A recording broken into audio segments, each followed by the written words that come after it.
Hey, welcome back, everybody. And here's the big question. A lot of folks are asking, George, are the March metrics actually better than what we're seeing in April so far? And are we heading into a market shift? Is this a 2008 market? And we're just going to absolutely see a market crash. We're going to get into that. We're going to talk a little bit about what's going on in our local market. We're going to differentiate some things from the national side. So, hey, let's get the show on the road.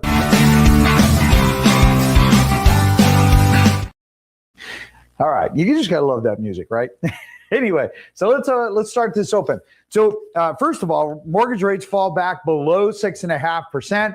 That is a massive deal. Now, why? When we take a look at the pendant homes, here's the thing. When you can see the middle of the chart, that's January 2023, then January 2024, January 2025, and then of course January 2026. Since this is the FHFA chart, you can see we're basically just level where we have been. There's nothing new. There's nothing really extravagant that is happening. And that is on a national level. On a local level, our numbers actually are doing a little bit better. Now, granted, we're doing our weekly bobble up and down as far as, number of homes that came on the market, number of homes that went off, the number of homes that are pending. But as you can see from the chart very clearly, we are pretty much flat and have been so for the last couple of years. So if we take a look at what's going on, Mike Fentoni, look, he says higher rates are being offset somewhat by buyers market in most parts of the country. There are more homes for sale than buyers have seen in some time. It said the shocks of the jump in rates and the increase in overall economic uncertainty are likely to have an impact on buyers' confidence. Activity shifting further away from refinancing, and that's a yeah, no kidding. When rates go from 5.875 and they bop all the way up to 6.5 again, ever since they started the little Iran conflict. The difference is they start clawing that back, and as things start to settle out, we have seen rates, again coming back down again. We're seeing buyer activity, but they had pulled back there for a while, not knowing, what the heck is going on. And so with that, they go ahead and they'll hit the sidelines briefly, and then they come back again. And that's what we are definitely seeing in our market. So when we say our market, our local market, but let's talk a little bit more about some headlines here. So look, mortgage rates, again, they fall back below 6.5%. Massive deal because we are actually down at about 6.37. We were down at 5.875 before the Iran deal. It bopped up and came back down. When we talk about builder confidence, it is actually improving, which is something that we're glad to see because we're seeing a lot of folks actually come in and do a little bit more as far as negotiating terms. Builders are starting to regroup. They're recapturing part of that market, even though we're seeing more homes on market. Mortgage rates, look, hey, they're steady, slightly slower, and a little bit lower than where we were at a week ago, which is, again, a really great thing. When we take a look at Freddie, look, we can see that we spiked, and that was the increase was almost all completely through March, and we're starting to see that settle out. So we're seeing that come back down.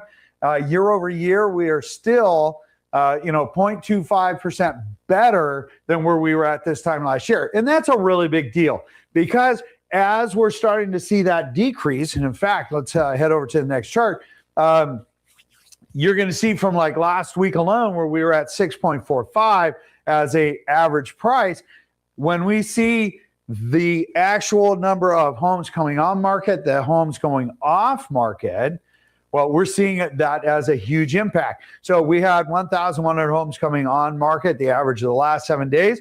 1,064 homes went off market. So even though Friday is a massive list date and we had a gaggle of homes that we ended up sending out to our clients, listen, normally we're seeing for every home coming on market, we're seeing about 1.3 homes going off market. And that is important because at the end of March, a lot of the metrics, even by the Northwest MLS, said, hey, George, we're up like 28% more than we were at last year. And we're not there. We actually have reduced that down. Last week, we're at 14%. And this week, we've actually even cut it down a little bit further. So remember, do us a solid. Go ahead and like the video. It helps our channel grow. There's no cost. There's no marketing here. It's just really solid information. But when we talk about what's been happening with the inventory, look, we're at 14.5%. And again, remember, last week, we were at, or last month, I should say, we were at 28% more inventory. And we have been drawing that down more and more and more. In fact, as we get back to this chart, you can see the center green chart there. Look, our sales are down 5.4%, but listings coming on market are actually down 3.2%. So we're seeing less sellers coming on market versus what we have seen, year over year. So we're only down 87 homes for this month so far, and we're up 166 pending. Now, you might say, George, why is that important? Well, that's super. It's critical to understand.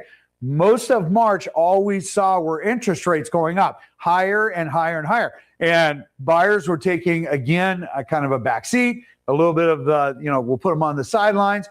And they wanted to make sure that things started to settle out. Then, as we saw the mortgage rate starting to come down the last week or so, we've seen a significant increase in the pending homes again and buyers coming out. The last 3 homes that we just listed all had multiple offers. They were priced well. That's why they had multiple offers. And again, sold within the first 7 days. Well-priced homes are still selling very well. So keep that in mind if you're a seller looking at getting into the market. Now, if we come back and we just take a look at the year-to-date, look, we may be down 277 homes, which is across 3/4 of Washington state. Look, we're up 451 homes as far as pending. Again, super important. We are starting to see, again, that momentum building again, and we're half. We were 28% more homes year over year than what we had last year. We're down to 14%. And we're only, 2 weeks in to April. If we continue that drawdown, even though we have the vacation trifecta that is coming up in May, which the start is, right? So we have Memorial Weekend, then we have kids getting out of school, July 4th, those things. And then, of course, Labor Day weekend. Those things come into play and have a massive impact on our market, especially mid to late May until about the July 4th weekend. We start to hit that real estate ghost town as people are, their mindsets are elsewhere. All right. So if we pop back here, we take a look at time as far as the active price versus the sold price. Look, we're up 3,000. Our numbers are actually looking very well. April 26 number sales are down only by about 5.4%, or what we call 87 more homes. Pendings are up 9.4%, or 166 homes. So again, we're seeing a very proportional increase in the number of pending, which again will translate into next month's closings. Average time on market, look, we might be 11 days higher, but we're 13 days less than where we were at in March. So we're actually, time on market is improved by almost 2 weeks. And of course, then, the average sales price is just a tad bit lower this week by 6.8%. It was higher last week. Who knows what it'll be next week. Mortgage rates are at 6.37, or a 0.25% lower than where they were at year over year. Now, understand, when we take a look at these metrics each week, these are real-time numbers. Actives and pending, that is real-time. Solds, that's like looking in the rearview mirror. And that is what happened last month. Those are last month's pending sales that are going to be this month's closings. Just like this month's pending sales are next month's closings. So that's a kind of the rearview mirror look at things, whereas we're looking each week at the dynamic numbers that are going to be super important for you. All right. So if we move over, let's take a look at new construction. New construction has been doing better. It's not a land speed record by any stretch. They're down 27 homes as far as being sold, but they're up 16 pending. And so, again, we're starting to see a little bit more velocity. 325 homes year to date less, and down 160 homes as far as pending. Now, when we take a look at pricing, though, and time on market, look, pricing is spot on. They are staying at the 98, 99% of list price. And we've got a decrease in the number of homes, which is actually good because they're 17 days less than where they were at last week. And that's really good. So we're seeing definitely a higher movement across new construction. And that's all across Washington state. All right. So keep that in mind. There are certain areas like the core areas like King, Pierce, Snohomish County.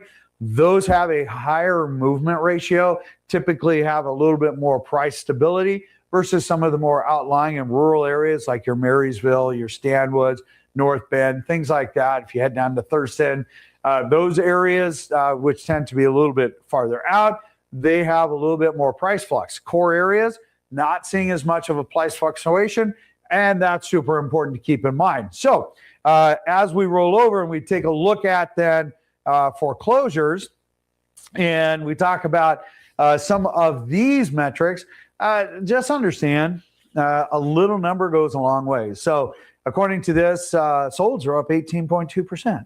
That's 2 homes. We talk about, we have a 46% increase in foreclosure listings. That's 6 homes. This is 3/4 of Washington state. So again, when we take a look at these numbers, little numbers look really big, and our foreclosure rates are super low. There's nothing exciting about them. Banks are doing a really great job, especially in our area, of getting them remarketed. They get them paint, carpet, vinyl, they get them sold. They're doing an absolutely fabulous job. We don't have a lingering stagnant inventory.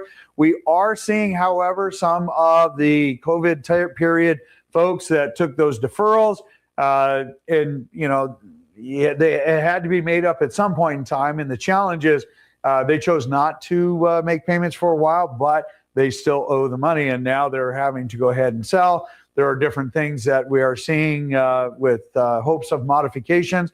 Some are working, some are not. Either way, they made a business decision then. We'll see what shakes out now. So with all of that, if you have any questions, hey, post it down below. Let us know. We normally answer them in about 30 minutes, except for on Sundays. In the meantime, it's a little wet out there, so stay dry. And I will see you on the next video. Have an absolutely beautiful day. Take care.